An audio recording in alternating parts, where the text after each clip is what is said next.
Caitlin Clark is the only woman in basketball to ever sign with Wilson Basketball, and she's the only athlete since Michael Jordan to do so. If we're comparing a Caitlin Clark signature shoe release to anybody not named Michael Jordan, anybody not named LeBron James, you're being extremely disingenuous. Basketball fans, what happened next has sparked a major conversation across the sports world, and many believe it could have serious implications for Nike's billion-dollar business. The company that has dominated the athletic industry for decades is now facing growing questions about whether it is maximizing the potential of one of its biggest stars. Nike, valued at well over $200 billion, secured Caitlin Clark with an 8-year, $28 million contract, a deal that many analysts already consider one of the smartest investments in modern sports. Everything appeared to be perfectly positioned for long-term success. However, the conversation shifted dramatically after Wilson released a powerful commercial that resonated deeply with basketball fans. Instead of highlighting sneakers, the campaign celebrated the love of the game, leaving many people wondering whether Nike has fully recognized the marketing power of Caitlin Clark. When you strip away the noise and the bright lights, it's just the game you loved as a kid. Chant of defense by the Sparks fans. What made the situation even more surprising was that Wilson created this impact through a basketball collection rather than a signature shoe. To understand why so many people are talking about it, it's important to consider Nike's recent business challenges. Over the past several years, the company has reportedly lost more than $100 billion in market value, leading to widespread criticism and eventually a change in leadership. While competitors such as Adidas managed to recover after difficult setbacks, Nike continued facing declining sales and slowing growth. Financial reports projected an 11.5% drop in quarterly revenue to approximately $11 billion, marking one of its sharpest declines since the pandemic. Industry analysts argued that introducing a few new products would not be enough to restore sustained growth. Instead, they believed Nike needed a transformational athlete capable of building an entirely new billion-dollar franchise. Many viewed Caitlin Clark as exactly that opportunity. During her college career, her popularity reportedly exceeded that of many of the nation's biggest basketball stars, prompting several major companies to compete for her signature. Under Armour hoped she would become the centerpiece of the Curry brand, while Adidas was prepared to make an aggressive offer. In the end, Clark chose to remain with Nike because of the relationship they had already established. Fans immediately expected a signature shoe to follow. Instead, Nike announced that Aya Wilson would receive her signature shoe first, while Caitlin Clark's release was pushed back until 2026 or possibly even 2027. We're even speculating that.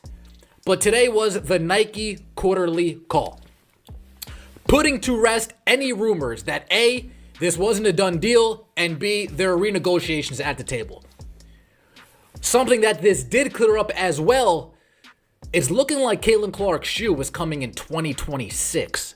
For many basketball fans, waiting 2 or even 3 years for Caitlin Clark's signature shoe seemed difficult to understand. Comparisons quickly emerged with LeBron James' arrival in the NBA back in 2003. At that time, Nike moved with remarkable speed because it believed LeBron would become the face of basketball. Designers reportedly began developing his signature shoe before the contract was officially completed, even using the secret project name Air Zoom Generation to keep everything confidential. By the time LeBron played his very first NBA game, he was already wearing his own signature sneakers. The entire process from concept to release reportedly took only a few months.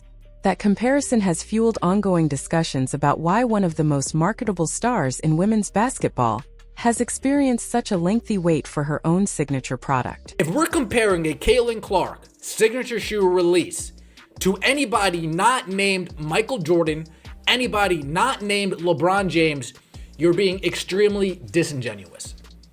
Extremely disingenuous. We can't compare abnormality to normal behaviors. We can't compare the extreme case, the rarest of the rare case, to an average Joe Schmo walking down the street singing do I did it dum diddy do. We can't be doing that. We only compare Clark to Jordan, Clark to James, Clark to Tiger, Clark to Gretzky, Clark to Ali. That's it. The long delay has left many fans asking how Nike went from launching LeBron James' signature shoe almost immediately to making Caitlin Clark supporters wait years.